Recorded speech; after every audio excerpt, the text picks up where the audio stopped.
Chai with Manjula presents NRI, A Closer Look, a special series that focuses on some of the key issues that affect Indo-Americans and NRIs and takes a close look at solutions and prevention as well. Welcome to Chai with Manjula. Last time we talked about the challenges faced by seniors from India who come to the US at a later age to join their children and grandchildren. We also looked at some of the resources available to this group of seniors through mainstream agencies. Today we'll find out what kind of programs can be introduced within the Indo-American community to support the elderly from India. We'll also get tips on healthy aging. NRI, A Closer Look, presented by Chai with Manjula and sponsored by the Tech Museum of Innovation, San Jose, California, a unique hands-on technology and science museum for people of all ages and backgrounds, which inspires innovations for the benefit of humanity. And Development Alternatives Group, a non-profit organization in India that brings together traditional knowledge and modern science for sustainable development at the community, national, and global level. My first guest is Dinesh Bajaj, a Silicon Valley entrepreneur who has had a strong inclination towards social service since his college days. He has actively served the Indo-American senior community in the Bay Area as a volunteer for more than 13 years now. Dinesh, welcome to Chai with Manjula.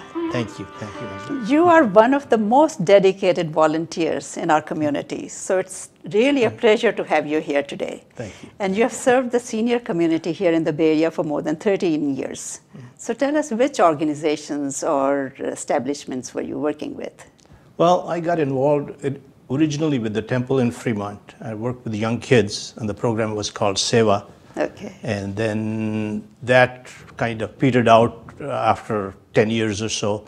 And then an opportunity came up to work with the seniors when they were in the Thai building. So I've been working with them for the last 13 years And now. what was that organization called? That was, originally the name was Indo-American Community Service Center. Okay. And then later on, when ICC came along, we merged with them and became part of ICC. Okay. Yeah. Well, I understand there are so many challenges that the seniors from India face. We had Anita Mukherjee last time, and she pointed out isolation, dependence, lack of access to information, and lack of a meaningful role, and things like that.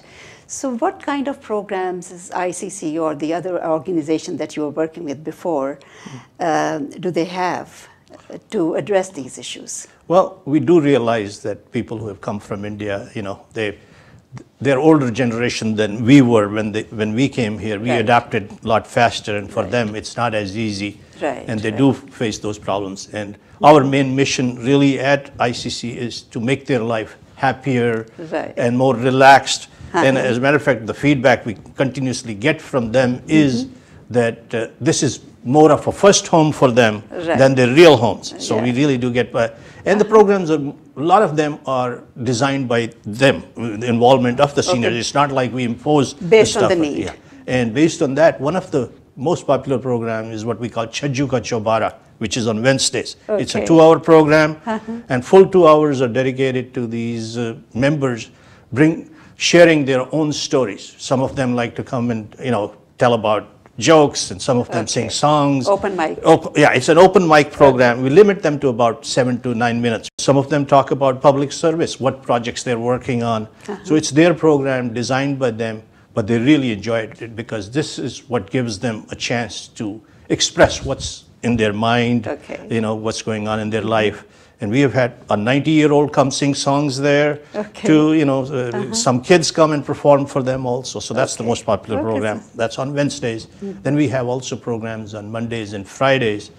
And key element of Monday, Friday programs is there is an hour of yoga, because we do realize that a lot of people need some exercise for their body and mind. But the other component is what we get involved in, like the first Monday of the month is generally current events, where we discuss what's the news in USA to India to rest of the world. So we you know, assign 3 people. One prepares for whatever the latest news is in India, one for USA, and one for the rest of the world. The second Monday is generally what we call FOSWELL program, Friends of Same Wavelength. This was started by one Mr. Swami, and it's been going on non-stop for over 15 years now. Really? And yeah, and it's like a Commonwealth type of a program. It's full 2 hours program. That day we don't have yoga, but it is a speaker comes in, expert in some area, whether it may be engineering project or a medical project or artist of some kind. So that's a program, and there is a question answer session in that one also. Third Monday, we realized a lot of people are, at this age are into spirituality. So we call it a Spirituality Monday. Okay. And on that one, we've covered various religions, like, take it from Hinduism gets covered extensively, but we have had speakers on Islam, Christianity, Judaism, Buddhism, you name it, we've covered it. And now we're finding, we're running out of isms to talk about, so we're combining it with travel program. Okay. So every other month, 1 month is spirituality, 1 month is travel. We've covered countries like South Africa, China, United Arab Emirates, so we are having a lot of travel programs. Okay. So, and the fourth Monday is a music Monday. Somebody comes in and shares songs with them, or has the members come in and start singing jointly with them.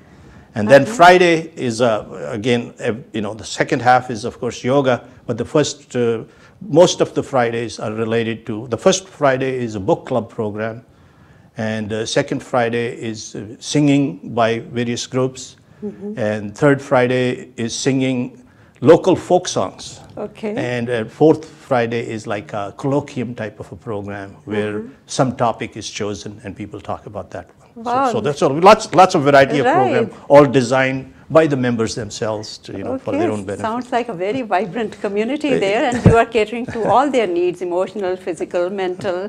We like to tell them, this is the place where you come to have fun. Teach something, learn something, and enjoy yourself. And that's the mission we're trying to accomplish. That's great. In fact, our team member, Deepthi Mehta, went to ICC Cupertino. When the ICC has activities over there in the senior center. And we have some clips to show. Let's look at those, and we'll carry on our conversation after that. Sure. I'm Manjula. I'm right outside the senior center in Cupertino, where seniors from India meet 3 times a week and enjoy different activities arranged by ICC, where some are singing, dancing, playing cards, and a carom board. All of them love this place and consider it to be a home away from home. ICC में बहुत अच्छा लगता है यहाँ. It looks like my family. We achieve the love each other. We achieve many things here. We share our जो विचार हैं हमारे, हम उनको आपस में बांटते हैं, और मुझे अच्छा लग रहा है. Just like we come here to ICC, it gives you satisfaction regarding so many aspects of your experiences and trying to know about the experiences of others. We have good, interesting programs also which we do, and that is the social life I have here. ICC is really a great, place for all seniors. We enjoy ourselves here. We have so many friends, very good people, kind-hearted, friendly, and they are almost like brothers and sisters. And if we don't come because of any reason, we miss it so much. So it's really very good place. ICC is a platform for us to mix with all other Indians in the locality. It's definitely a home away from home. I am enjoying ICC. So Dinesh, you are absolutely right. The seniors at ICC are having a wonderful time, and I also know you didn't mention the Jollywood dancers. That's a very popular program, and they get asked to perform around the Bay Area. Very true, very true. ICC has certainly done a wonderful job of catering to the needs of seniors in our community, but not all communities are fortunate enough to have an establishment like ICC. So how can they create programs for seniors? Well, this question comes up frequently, and what we need is some dedicated volunteers. As an example, actually, I'll give you somebody who came to ICC Cupertino, and her mom is in Gurgaon, and she wanted to replicate the program over there. Over there? Over there. So they are following our model. They are following our model, and she calls it Maza Club, like having maza. So, and they've started it in Gurgaon, and she started it. And she spends 3 months in India, 3 months coming back here. But people have, some of the other people have pitched in, and they've taken over. And they really have similar program to what we do. full 2 hours followed by lunch. I didn't mention in the previous, there is vegetarian lunch served after our program. So. Yeah, but you need a physical location. So I think places like temples would be a good there's start. somebody here in Pleasanton, California also. Yeah, I know. He does it out of his own house. Okay, But what you have to is find a location. A temple is a good place. Yeah. A lot of churches will give you a place Okay, also. okay. So what you need is, look at a lot of resources. You can even go to the community service centers that each city has. Okay. So you can rent a place from them almost free of charge, or you can reach out to some of these churches. Some of us, some of our friends have big houses, and I've seen people do it out of their house. So exploit the resources that are within the community, and then find some dedicated volunteers. 2 or 3 dedicated volunteers can make a huge difference, and they can. So one person manages facility, one manages programs, and one manages lunch, and before you know it, you can have any community can actually pull it together. Exactly. They say it takes a village to raise a child, but it takes a community effort to support the elderly. And a lot of us are now at the retirement, stage of our life, so people have time on their hands. If you are willing to do it, you can make it happen. It's not really that hard. Yeah, so other communities can also do that, which is good news here. Yep. Okay, very good. Thank you, Dinesh, very much, and thanks for all the good work that you are doing. Thank you. If you are planning on retiring to a warmer location, then it's important that you visit Shanti Niketan. Shanti Niketan is the only Indian retirement resort community in the U.S., a private and gated community located in sunny and peaceful Orlando, Florida. The best place for Indians to retire. Call now for more information. Now announcing an assisted living facility in Florida.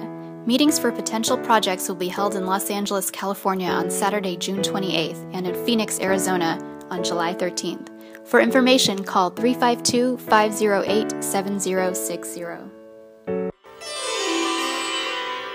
Chai with Manjula presents NRI, A Closer Look. Now we'll talk about healthy aging with Dr. Sadhana Diwan. She's a professor at the School of Social Work at San Jose State University and director of Center for Healthy Aging in Multicultural Populations. Sadhana, welcome to Chai with Manjula. Thank you, Manjula. It's a pleasure to be here. Health and disability are a major concern for the elderly. And now that we are living longer, it's even a bigger concern. So today I would like to get some advice from you on healthy aging. Healthy aging or successful aging has been researched in the literature to involve 3 important things. The first is avoiding disease and disability. The second is maintaining high physical and cognitive function. And the third refers to engagement in life, and that means social relationships and productive activities. Okay, so it's about prevention and being active physically, mentally, and socially. Yes. So how do we do that? Well, to avoid disease and disability and to maintain high physical function, the things that we seniors must do, and all of us must do, are really engage in healthy behaviors.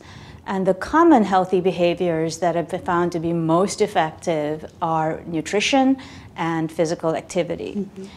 By nutrition, we talk about eating correctly. Not only healthy foods, but also the amount of food that you eat. Typically, the amount of food that we should eat is recommended based on our height, our weight, our age, and our gender. So moderating the amount of food that we eat, eating the right things are critical to maintaining a healthy weight. Okay. Some of the research on Asian Indians has shown that despite the fact that many of us may be vegetarians, we still don't eat the recommended amount of fiber, and we typically under-consume fiber and over-consume fat in our diets.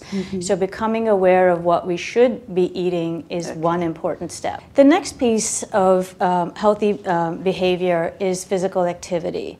And that refers not only to the traditional exercise, but also to any physical activity that involves exertion. And it could be things like gardening or household work. But typically, we, again, underperform the amount of recommended activity. Right. So there are 3 important activities that have been recommended in the literature. Okay. The first is aerobic activity, typically walking. The second is flexibility, typically stretching and yoga. And the third is strength training, and that involves carrying weights or using resistance.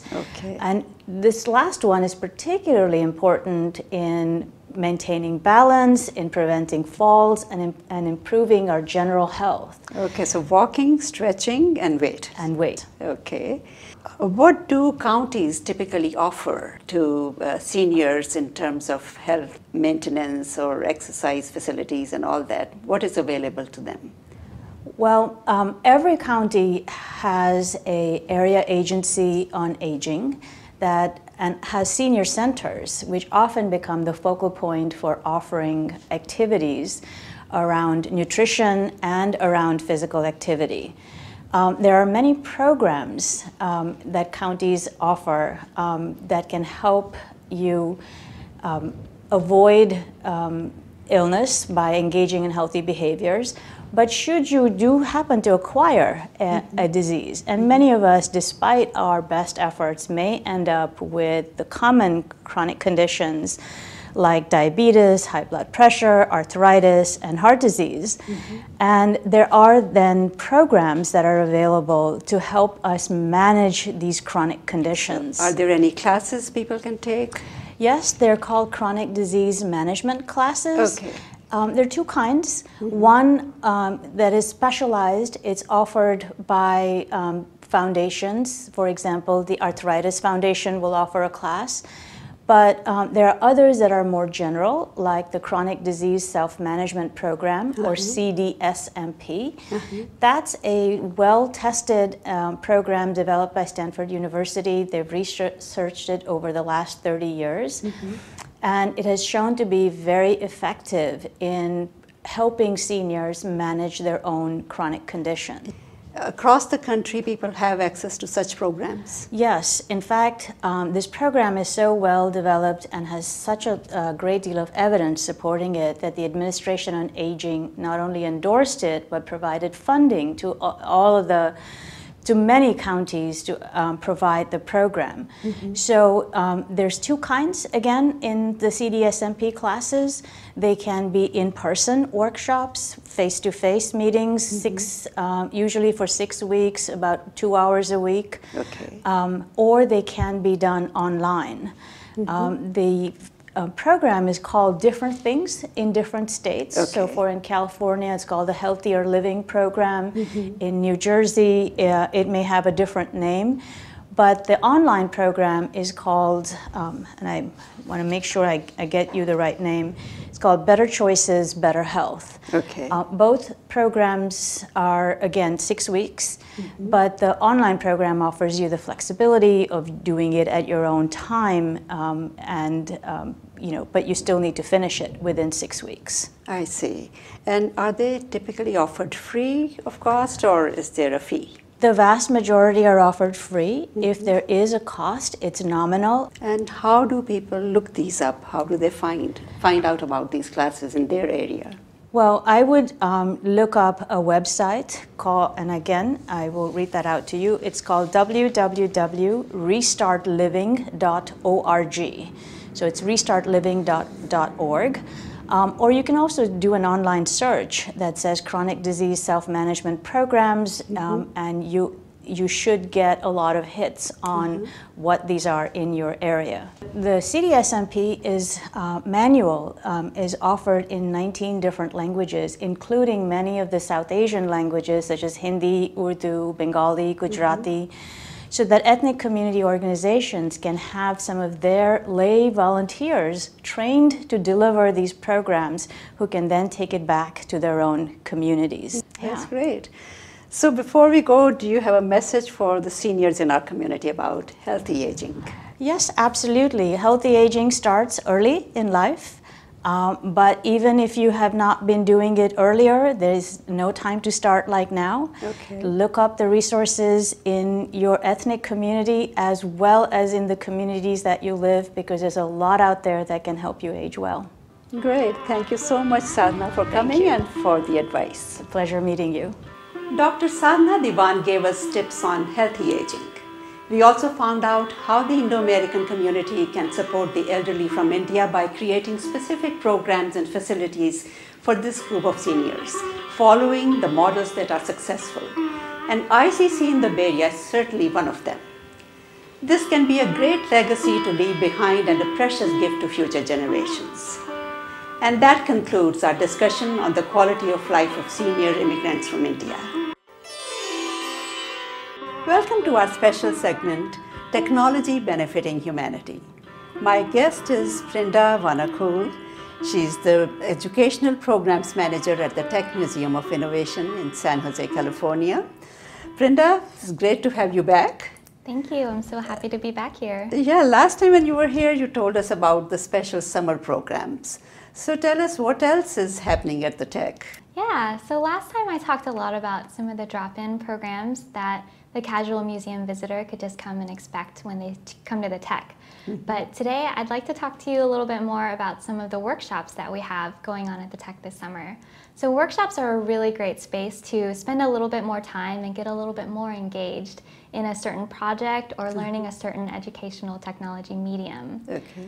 So some of the workshops that we have running are Arduino workshops. So Arduino is a really great coding platform that you can use for a lot of different projects, from anything like lighting up LEDs to making things move with motors and servos, and then even just coding a lot of different sequences of interactive things in your home. So it's a very exciting platform, and we're very happy to be offering those workshops this summer. Okay, what else? Another workshop that's really great for families, we're partnering with this company called Benesse. They're an educational publishing company in Japan. They're offering these STEAM Dojo workshops at the Tech. So STEAM Dojo workshops, what are they? So STEAM stands for Science, Technology, Engineering, Arts, and Math. Okay. So just adding an A in STEM. And we're really at the intersection of digital arts, science, and technology. And so we invite families to come out for our STEAM Dojo workshops, and they do things like stop motion animation, to making light up cards, and even lit up paper airplanes for an LED runway. It's super fun. Wow, that is exciting. Yeah. Okay. And then another one I'm actually really excited about this summer is called the Hack Your Notebook Workshop Day. So it's a 21st century notebooking thing that we're doing with NextMath, another educational organization. So think back to your chemistry labs, and you're just writing in your lab notebook and just with a regular pen, maybe doing a sketch or two.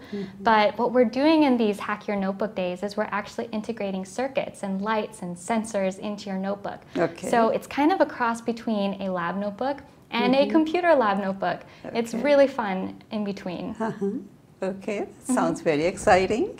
So these are not just special summer programs, they are available after summer also? Yeah, so some of them we run throughout the school year as well. Okay. The important thing to remember is that you do have to sign up for these in advance. I see. So Brinda, you've talked about some programs which are for the younger age groups.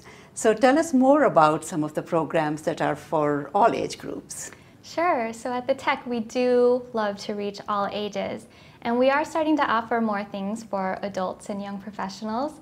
One thing that we have coming up is called Startup Weekend, and that's going to be in early July. What is it, Startup Weekend? Startup Weekend, and it's themed around maker hardware. So Startup Weekend is a global organization where you actually spend the entire weekend trying to come up with a new company. So it starts on Friday night, where you pitch out a bunch of random ideas about things that you wanted to start a company around.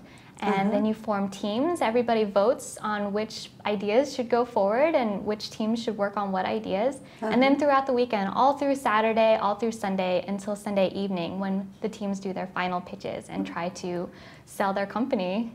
Wow, that's great. So you're combining innovation with entrepreneurship here. Exactly. We love to be a resource for innovation at the Tech, so we're very excited to host that. That sounds great, and we are fortunate to have an establishment like the Tech Museum of Innovation in our backyard here, and it's always great to hear about the programs that you offer, and thank you so much, Brinda, for coming. Thank you. My pleasure. Welcome back. In our fast-paced world, there is an important virtue that has been lost. Find out what Jessi Kaur has to say about it. Welcome to Reflections with Jessi. Last time we had talked about how precious time is, that thing with wings that once lost is lost forever. But does that mean that we become impatient? No, not quite. But we have. We live in a world of instant gratification. Whatever it is we want it now. We seek instant wealth, instant fame, and instant weight loss. Technology has provided us with instant communication. For the longest time, we've been enjoying instant coffee, instant food, instant desserts. We've become like those students who scorn the classics and prefer Spark Notes for instant success in test scores. But what has this done for us? We get rattled quickly when we encounter any difficult situation. We have lost the stamina to persevere. We've become impatient with ourselves and everyone around us. Today, our prayer for patience, if we were to pray for it, would be, God grant me patience, but do it now. Let's not undervalue patience as a virtue. Patience gives us fortitude, strength, the ability to not complain but face challenges big or small with serenity and without losing our peace of mind. We need patience to reach our goals in life. It takes years of practice for a musician to become a maestro. A simple farmer knows that he has to plant, harvest, very important for harvest, and then reap. The principle is valid in all spheres of life. Patience also makes us more understanding and gives us endurance. We live in an imperfect world. We are surrounded by imperfect people. We are imperfect ourselves. Patience helps us deal with frustrations with ourselves and others with equanimity. We don't make snap judgments or rash decisions that we may regret when we are patient. With patience, we become better listeners and don't cut other people off in mid-sentence. Patience allows us to cope with anger and hostility in a calmer way. I have noticed that if I wait for a while, instead of immediately flying off the handle when someone makes me angry, I'm able to respond more effectively and productively. To be patient does not mean that you are passive or slacking off. It means doing the tough work, but not insisting on instant payback. Patience is a quality that can be inculcated with patience. In a beautiful poem entitled Patience, Rabindranath Tagore, the Nobel laureate, talks about gratification that patience brings. If thou speakest not, I will fill my heart with thy silence and endure it. I will keep still and wait like the night with starry vigil and its head bent low with patience. The morning will surely come, the darkness will vanish, and thy voice pour down in golden streams breaking through the sky. Thank you for watching, and be patient as you live in Chardhi Kala, high spirits always. And with that inspiring message, we come to the end of our show. Thank you so much for joining us. For Chai with Manjula, I'm Manjula Gupta. I'll see you again after 2 weeks. You may watch this show again at chaiwithmanjula.org or on YouTube.